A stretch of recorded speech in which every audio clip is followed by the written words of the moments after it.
Before we start, guys, please make sure you stay until the end. If you make one common mistake, you may end up spending, guys, thousands of dollars in repairs. Stay with us, we'll explain what it is.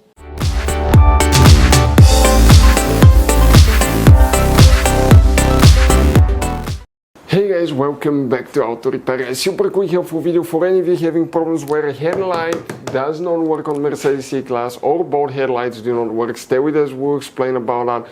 How we can fix it, what we see quite often in the garage. By the way, guys, it could be simple fix, and please do not waste your money and time on parts and diagnostics until you watch that video, because it could be simple fix. If you need to buy the replacement parts tools, we'll share the information in the description of the video below where you can get them from, and you can see where we get all our tools and supplies from as well. So let's start on it now. Before we start, let us tell you a little bit about us, guys. Every single car we get here at the garage, we try to make at least 200 to 300 free repair videos. We make mechanical repair videos, engines, transmissions, bodywork, electrical, engine, transmission codes, fuses. Why we guys do all that? Because our mission here at the garage is, guys, to save you as much money as we can. All we need in return, please subscribe to the channel, like the video. That way we can keep making these free videos.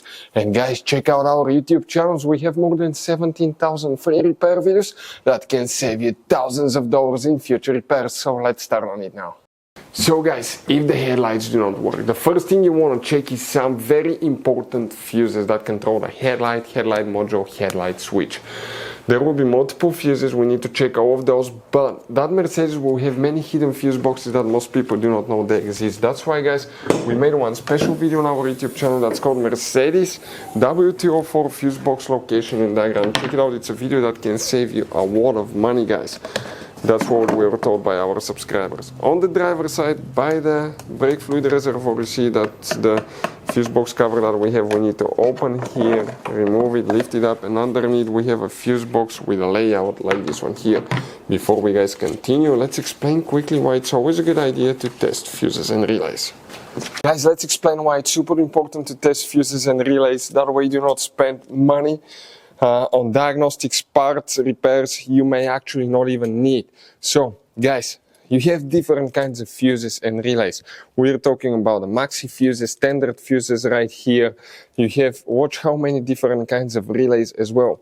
Now, these fuses, sometimes you can clearly see if a fuse is burnt or not by looking at the element.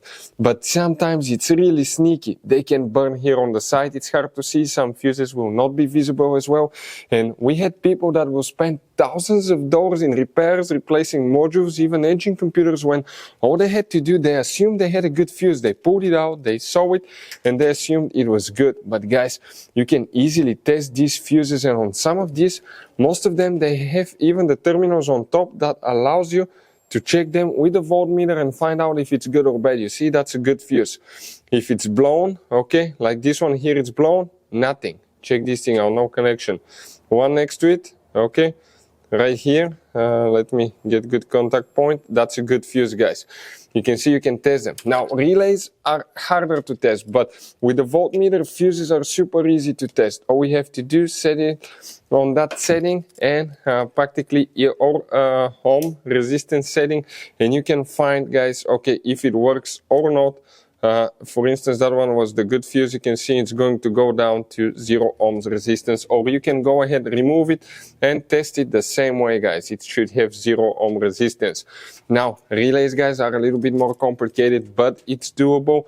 It will take you a minute or two to find out how to do that. Now, we'll put, guys, links to a video that will explain how to test relays, how to test fuses, which battery terminal you need to reconnect and disconnect first if you're doing repairs, because that can cause modules to burn as well, and that can cost you thousands of dollars in repair. Check out the videos, they will be in the description of the video below. So let's start on it now. Guys, here we'll need to check up to 6 different fuses. You may have all of them or some of them, depending on which headlights you have, whether you have xenon, non-xenon, which ear you have as well.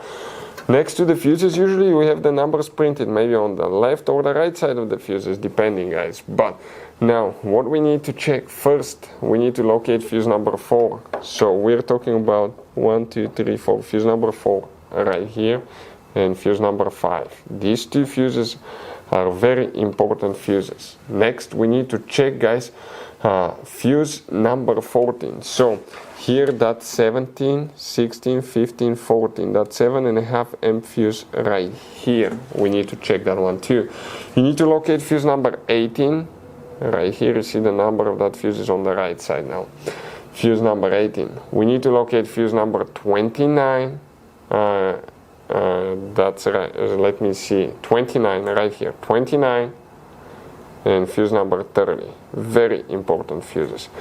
Other things for the headlights. If you have regular headlights with regular bulbs, non-xenon lights, it could be bad bulbs. You have one for high beams, one for low beams. We have videos on the channel how to replace each one of those. Check it out.